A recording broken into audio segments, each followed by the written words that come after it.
We already explored the best trifecta for the average Joe, the city boy, and now it's time for the cosmopolitan. Hi guys and welcome to the channel. If this is your first time to the channel, we're talking about credit cards, points, finances, and travel. If this is something that interests you, please like this video, subscribe.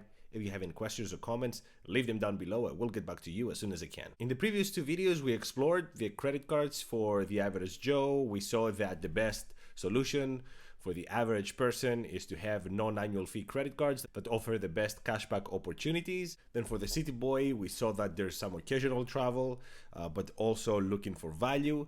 And now we have the cosmopolitan. But before we go into the details, what is a cosmopolitan? In my mind, at least, it's somebody that travels at least 5-6 times a year, ideally internationally, has a job that requires them to communicate with people from different cultures. Their family situation is more loose. They either have kids that are already in college or their spouse is a professional. So they're looking ideally for experiences. They're not looking for value. They value more the experience, the value itself. So with that in mind, I'm very happy that I didn't do this video earlier because meanwhile, Marriott came with new credit cards and everybody went cuckoo about them. But as we will see, what shines is not necessarily gold. So without any further ado, let's jump to the presentation and come back to wrap it up. So this is a trifecta, but I have everything, all 4 credit cards here because between the Hilton and the Marriott is or. So you will have either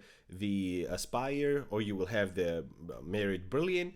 And but for the first year, I thought it was great to see them all next to each other. Asterisk here, the Marriott Bonvoy is it's a fresh credit card. I got into it, I read everything, but I might be missing something. So we will have a specific video dedicated for these new credit cards, so bear that in mind. We start with the gold. The gold is the gold standard because it has restaurants, and restaurants are internationally, so you could potentially get this and travel all over the world and get all these points. Now, the sign-up bonus is something that I saw some time ago. Right now, I saw 60, but I know many of you get either personalized offers or you see different kinds of sign-up bonuses. So I thought I'm not gonna change the numbers. 90,000 points after spending 4,000 in 6 months. The credits, $120 on Uber and restaurants, and the multipliers, 4x on groceries, restaurants, 3x on travel, and 1x on everything else. The 3x on travel is through the Amex portal. The return on spend is 37% for the first year. The Hilton Aspire, right now 150,000 points after spending 4,000 in 3 months. There's a bunch of credits here that only the mighty Platinum can match. So $250 air credit for incidentals, $250 resort credit, $100 property credit with a 2 nights minimum on one of those high-end expensive hotels like the Waldorf Astoria and the Conrad, 1 anniversary weekend night, which is either Friday, Saturday, Sunday, without a limit on the category. On memberships, we have Diamond Status, which is the highest in the Hilton ecosystem. And then we have Priority Pass Select, up to 2 guests, no restaurants. On multipliers, we have 14x on Hilton, 7x on airlines, rentals, 7x on US restaurants, and 1x on everything else. Again, we're looking at 7x on US restaurants. I don't get that on a travel credit card, but fine. 23% is the return on spend for the first year. And here I got comments in the past how this diamond status and the loyalty program offers you extra points on top of the 14x. 14x is the advertised of this credit card. I tried to find that 34 points extra or the 34 points total instead of the 14, and I couldn't find it this time, but I did see it before, so bear that in mind. You might be getting a whole lot more than what you see here, but 14x is the advertised by Hilton. The new Bonvoy Brilliant. So we're looking at the 150,000 points after spending 5,000 in 3 months.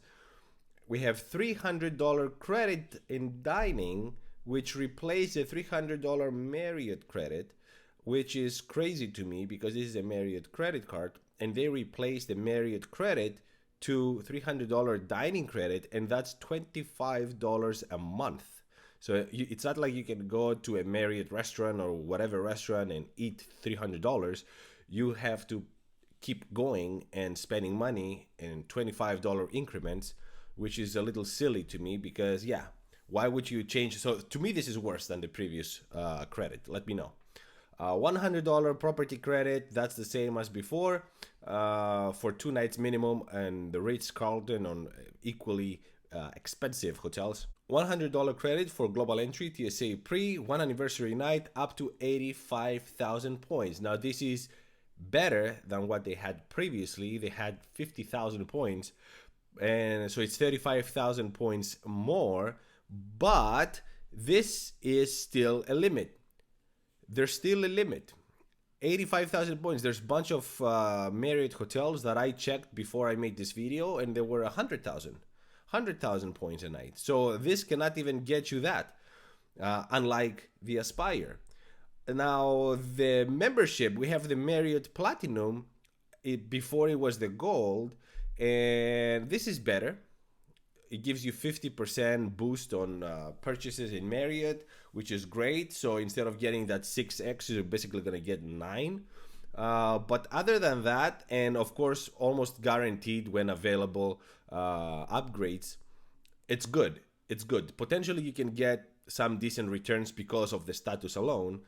But in the Marriott ecosystem, it sits right in the middle, just above the Gold, but under the Titanium. So yeah, it's right in the middle. Lounge access, priority pass select, so it's the same as the Aspire, nothing changed there. The multipliers, we're looking at 6x on Marriott, 3x on airlines, restaurants, rentals, 3x on US restaurants, and 1x on everything else. Again, US restaurants here. And the return on spend is a petty 13%. Now, it's 13% because I can't really calculate how much value you would get from upgrades. And I've done this with all credit cards. So it's equal. If this is all things equal, right? You might get a whole lot more if you get nice upgrades in expensive rooms, fine. But based on the numbers that they provide, 13% return on spend for the first year. The Platinum needs no introduction, 125,000 points. Right now I saw 100, but it goes up and down all the time. So I got tired of correcting numbers up and down. 100,000 points is right now 125. After spending 6,000 in 6 months, 189 is the clear credit. $200 hotel, $240 digital entertainment, $300 Equinox, $200 Uber, $200 travel, $100 global entry TSA pre, $100 Saks Fifth Avenue, $155 for Walmart. On the memberships, we have Marriott and Hilton Gold, we have Hertz Gold, National Emerald, Avis Preferred, bunch of memberships. The lounge access, Centurion, Priority, Sky Clubs. I mean, it's crazy. The best by far. The multipliers, 5x on travel and hotels and through the Amex portal, and 1x on everything else. 47% is the return on spend for the first year. But as we know, what's important is not what happens only in the first, but on the second and every year after. And here we're going to start breaking things apart, and we're going to create 2 different trifectas using as base the Platinum and the Gold, but then we're going to alternate between the Aspire and the Brilliant and see how things change. So first we're going to explore the Aspire, and we apply our typical imaginary budget of $12,000 equally spread between travel, restaurants, gas, and groceries. And of course, this is not ideal for this kind of setup. The average Joe setup is much better suited for this kind of spending. This is for Cosmopolitan, but again, we try to make everything equal and see what's going on. And we see that when we apply everything to the best multiplier, we're gonna get 20% return on spend, which is incredible. If you remember, both the average Joe and the City Boy, they had about 5% return on spend for the second and every year after, and we're looking at 20% here. This is 4 times more than what we saw in the previous setups, and that goes to tell that the more you spend on the credit card game, the better returns you're getting. But it's important to travel. If you don't travel, none of this matters. The numbers are wrong. Looking at them all together, we're looking at for the first year, the return on spend is 36%, and for the second and every year after, 20%. Now let's explore the new Brilliant in this setup, and we're looking at 11%. The numbers drop significantly. We're looking 9% less than with the Aspire, and this is mainly because of the annual fee.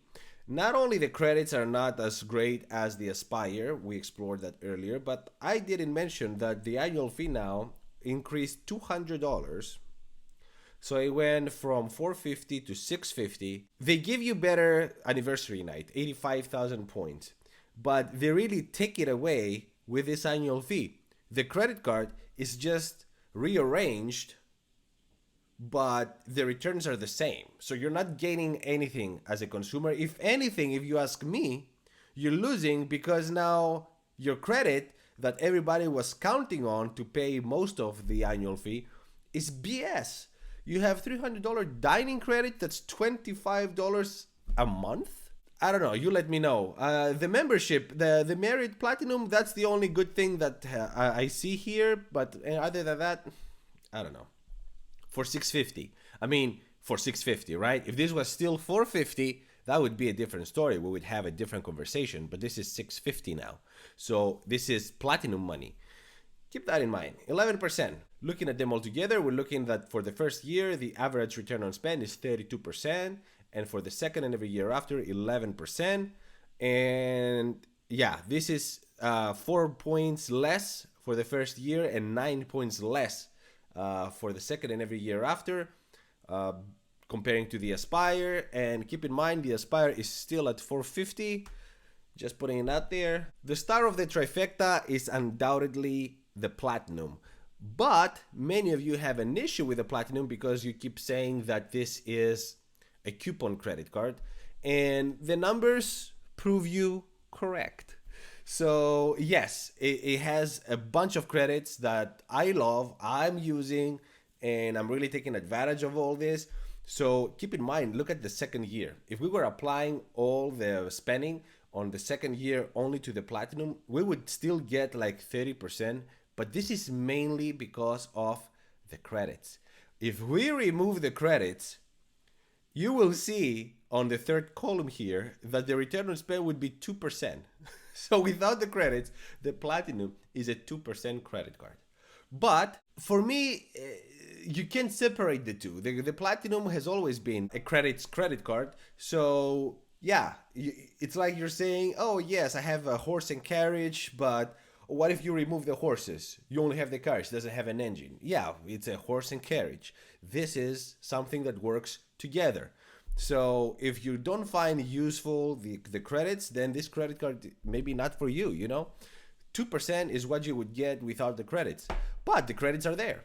And if you're a traveler, why wouldn't you use them? They're incredible. Anything from the lounge access to the memberships that it gives you all these statuses that you might be getting upgrades, breakfast. It improves the quality of travel. So for me, it's a no-brainer. The Platinum is still a no-brainer. But that being said, your criticism, some of your criticism is real. If you take out the credits, this is a 2% credit card, which is kind of funny. But yeah. And this concludes the third and last episode of the Trifectas. We had 3 personas. We explored the average Joe, the city boy, and now the cosmopolitan. By far, the best returns are with the expensive credit cards. We keep seeing that over and over. It's a trend. So let me know what you guys think. What is your favorite trifecta? Let me know in the comments down below. And soon we will have a video comparing all the Marriott new credit cards and see how they compare to each other and how they compare to what we had before. That's all for today. Thank you so much for watching. Till the next one. Ciao.